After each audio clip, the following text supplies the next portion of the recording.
วัสดีครับตอนนี้เราก็ลงเรือมานะครับ จะดำน้ำกันละดูปะการังถ่ายรูปนะครับ จุดแรกที่เราจะไปนะครับก็คือถ้ำไวกิ้งนะครับ ที่หมู่เกาะ EP นะครับนี่เรือกำลังมาแล้วถ้ำอยู่ข้างหน้านะครับ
ไกด์พาเที่ยวเลยเนี่ยเป็นไกด์แต่เด็กเลยใช่ไหมแถวนี้เที่ยวหมดทุกที่เลยใช่ไหมครับไปทุกที่แล้วครับตกปลาเป็นไหมตกเป็นครับตกเป็นนักปลาหมึกเป็นต้องทุกปลาเลยครับยกเว้นฉลามครับไม่รู้ใช้เหยื่ออะไรใช้เหยื่ออะไรตกปลาใช่ไหมครับเหยื่อตกปลาไม่ต้องใช้ก็ได้บางทีก็ต้องใช้ครับใช้เหยื่อปลอมแต่ว่ามันจะเป็นใช่ครับแต่ถ้าว่าเป็นของปลาหมึกนี่ก็ต้องใช้แน่เป็นเหยื่อปลอมแถวนี้ปลาอะไรเยอะแถวนี้น่าจะเป็นปลาแข็งแล้วต้องลากเอาครับมันจะเยอะอยู่ครับปลา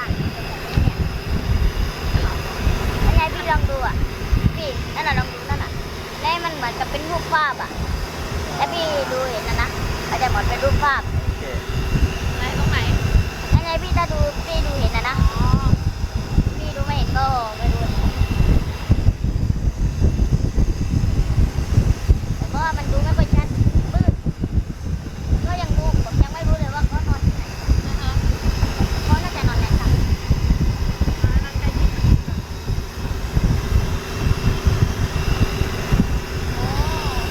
แล้วไอ้สามมรกตนี่มันอยู่ที่ไหนครับเกิดแค่ตัวใหม่แค่เคยได้ยินแหละไม่เคยมันอยู่ภูเก็ตหรือเปล่าก็ไม่รู้ว่าผมไม่เคยไปเลยนี่ช่วยเดี๋ยวคนน้อยนะครับอันนี้เรียกอ่าวอะไรบิเล่ครับบิเล่ใช่ครับคนมาดำน้ำใช่ไหมครับเนี่ยใช่ครับมันน่าจะมีปลาการังสวยครับแล้วก็ปลาเยอะแยะปลาการ์ตูนปลานิโมใช่ครับแล้วมีไหมครับแล้วจะเห็นปลานิโมแล้วค่ะจับไหมปลานิโม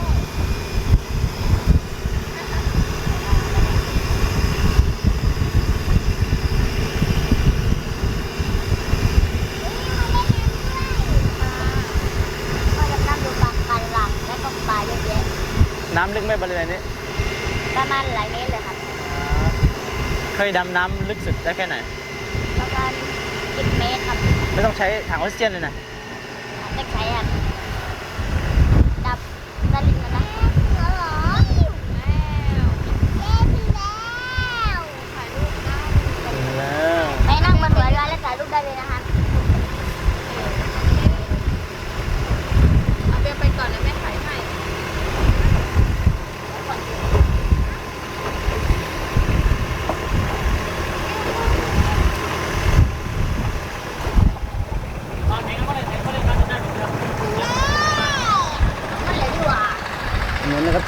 จมน้ำมันอยู่นะครับ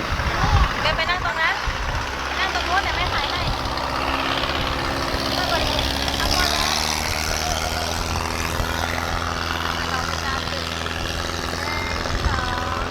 ไว้น่ะ ตอนนี้ก็มาอยู่ที่อ่าวนะครับ ดูบรรยากาศธรรมชาติ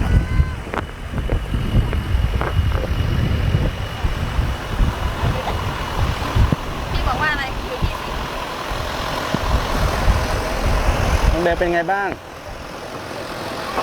น้องอายุ4 ขวบ2 ขวบเหรอ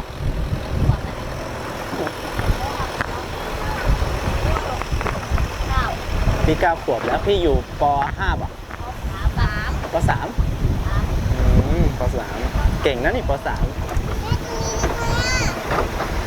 ถามพี่สิพี่ชื่ออะไรถามพี่ดิ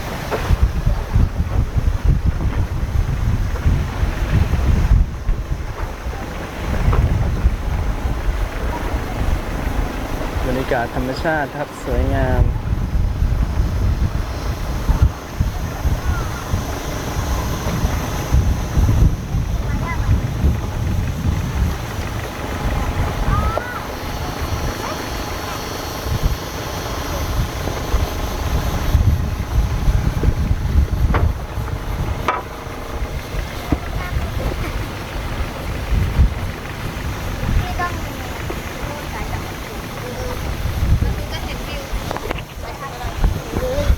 ยืนวันนี้เลย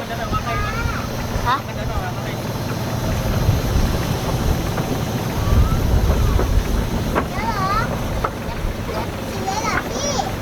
ยืนได้นะครับยืนได้ยกมาวางข้างในยกมาด้วยอ่า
วิวสวยนะครับบรรยากาศดีนักท่องเที่ยว เดี๋ยวระวังร่วงนะ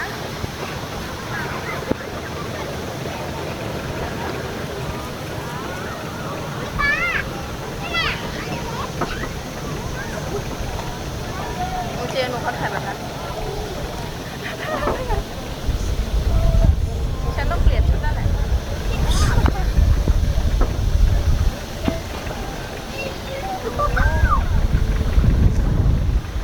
คนมาดำน้ำแถวนี้เยอะนะครับ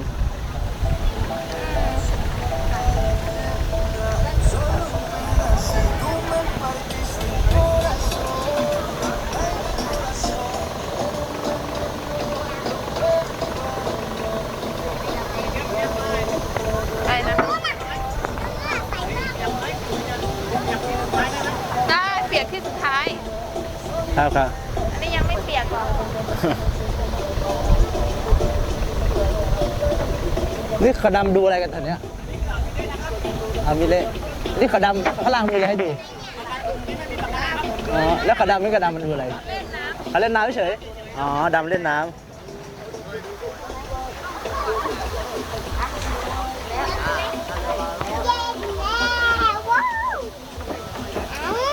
จะเล่นน้ำได้เหรอเนี่ยไอคนนั้นน่ะอยากเล่นน้ำอยู่คนเดียวทำไม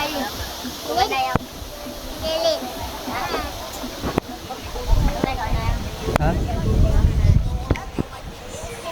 ไม่มีอะไรดูเหรอ เม่น พี่ ครับ อะไรนะ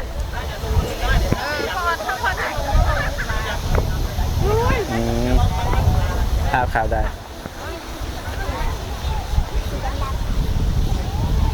แล้วก็อะไรอ่ะแล้วก็มี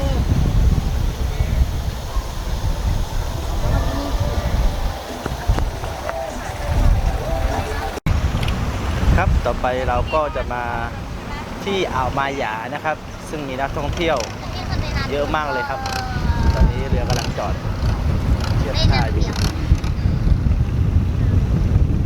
ฝรั่งมานี่หมดเลย มันสวยยังไงอ่าวมาหยาดูสิไปดิ ไปถามแล้วที่เราอยู่ที่เนาะเหมือนว่าจะไปไหมพี่จำชื่อเรือได้ไหมฮอลลีวูดใช่ครับอันนั้นเดี๋ยวผมไปด้วยก็ได้ โอเค พี่ไปด้วยก็ได้ พี่ไปด้วยพี่ไปเดินเล่นด้วย พี่พาน้องเที่ยว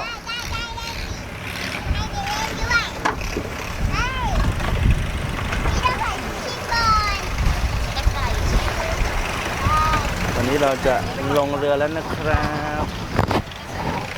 อ่าวมาหยา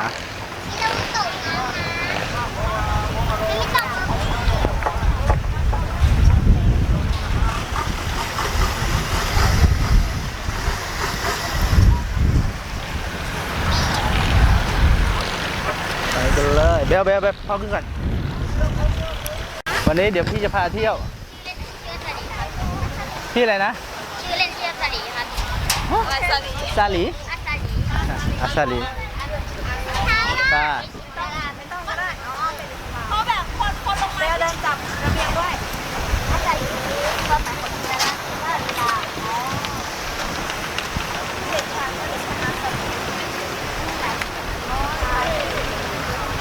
ตอนนี้เราขึ้นมาที่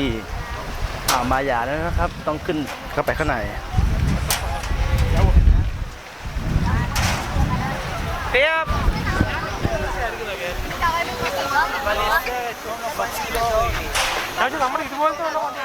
Yo siamo in là.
มาหยา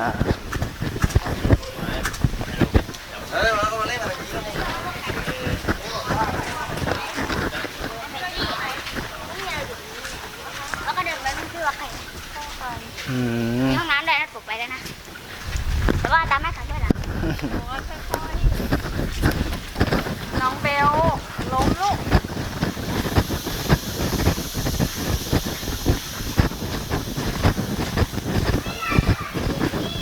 พี่เขาชินแล้ว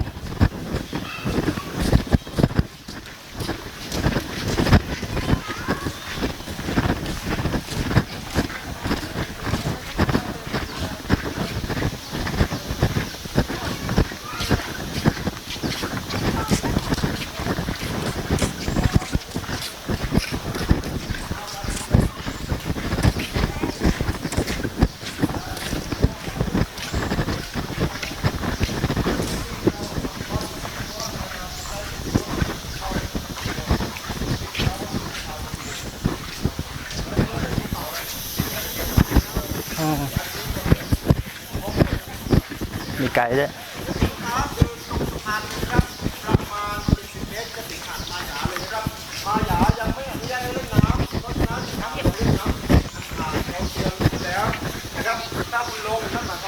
พร้อมจะจ่ายครั้งละ 5,000 บาทนะครับฟังสัญญาณของบีจากเจ้าหน้าที่ถ้าดำครั้งแรกก็คือเดือนครั้งที่2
นี่ที่เรามาถ่ายรูปเมื่อกี้ไม่ใช่เหรอ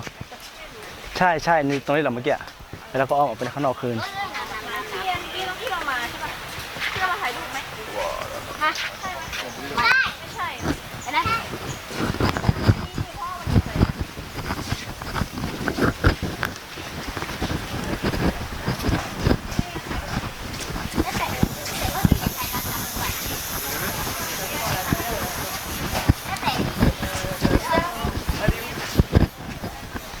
เราเดินมาถึงจุดบริเวณชมวิวแล้วนะครับ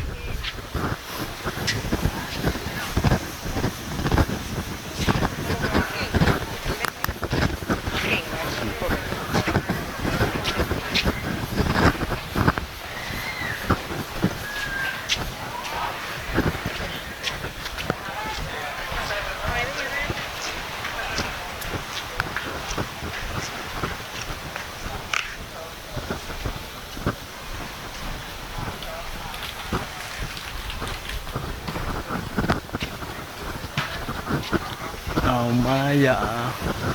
บนนี้สูงมากเลยนะครับภูเขา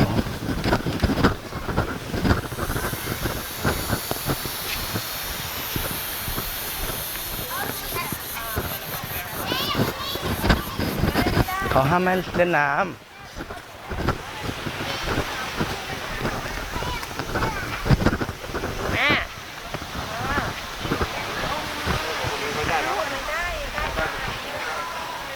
ตอนนี้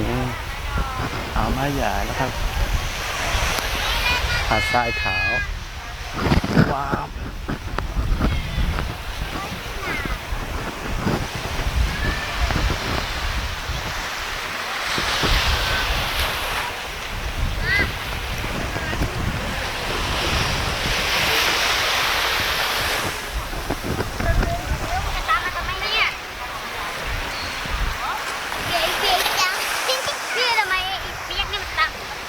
น้องอยากเล่นด้วยนั่น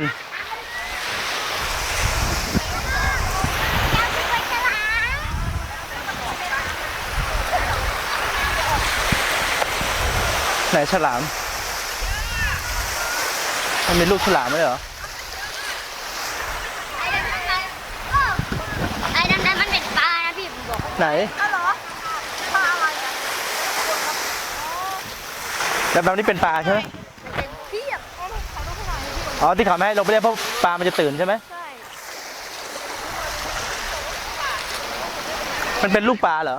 ฮะ เป็นลูกปลาใช่ไหม ใช่ค่ะ อ๋อมันเข้ามาเพาะพันธุ์ใช่ไหมในนี้ ค่ะมันเข้ามาหาอาหารก็มาเล่นเฉย แหมปุ๊บนี่ขนาด เบลเบล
侧一点，侧头侧一点。这样也可以。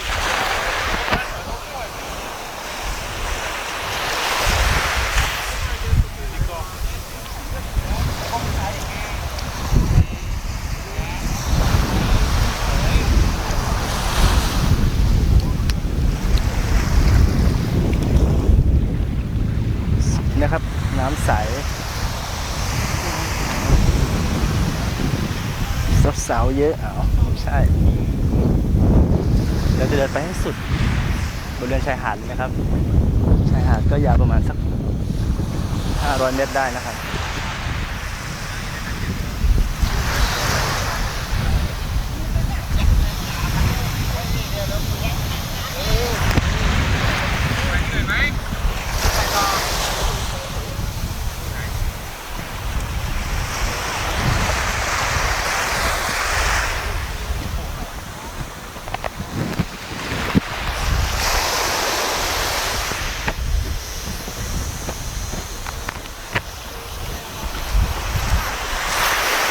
น้ำใสนะครับ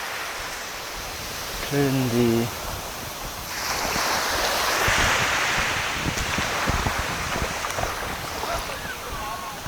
มาหยาครับบริเวณนี้ก็จะเป็นหน้าผานะครับสูง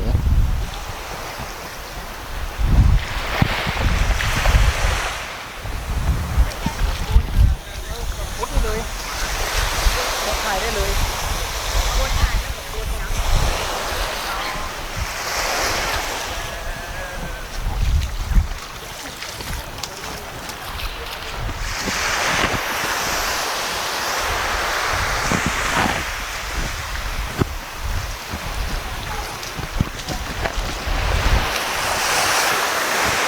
สุดคลื่นซัดมานะครับ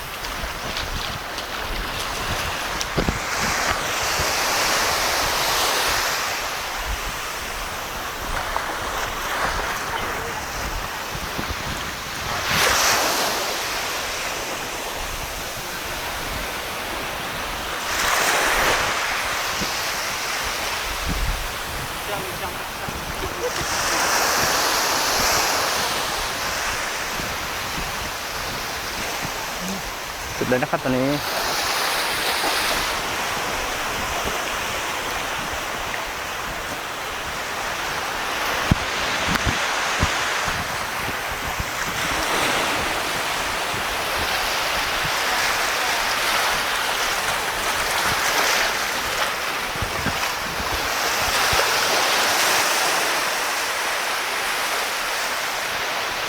ดำๆนี่จะเป็นปลานะครับ เข้ามาในอ่าวนี้ เจ้าที่ไม่ให้ลงเล่นน้ำนะครับกลัวปลาจะตื่น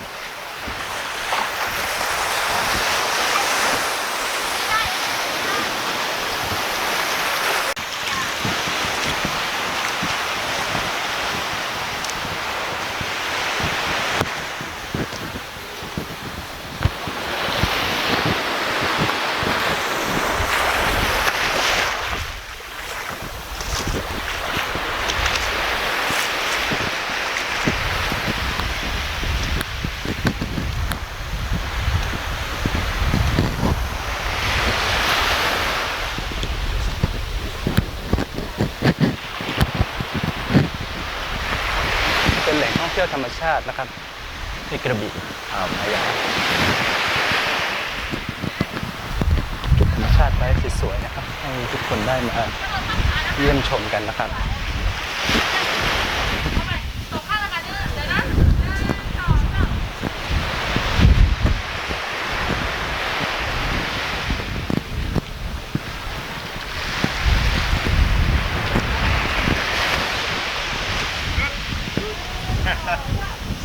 We go to see a shark over there.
กดถ่ายเลยก็ได้รัวๆเลยเดี๋ยวฉันแพ็คเอง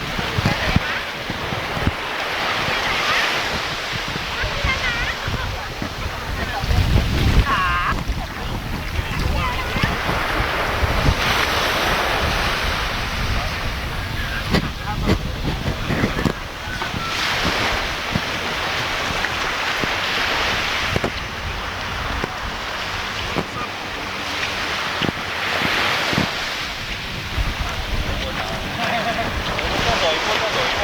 再走一步，没到一线牵，没到一线牵。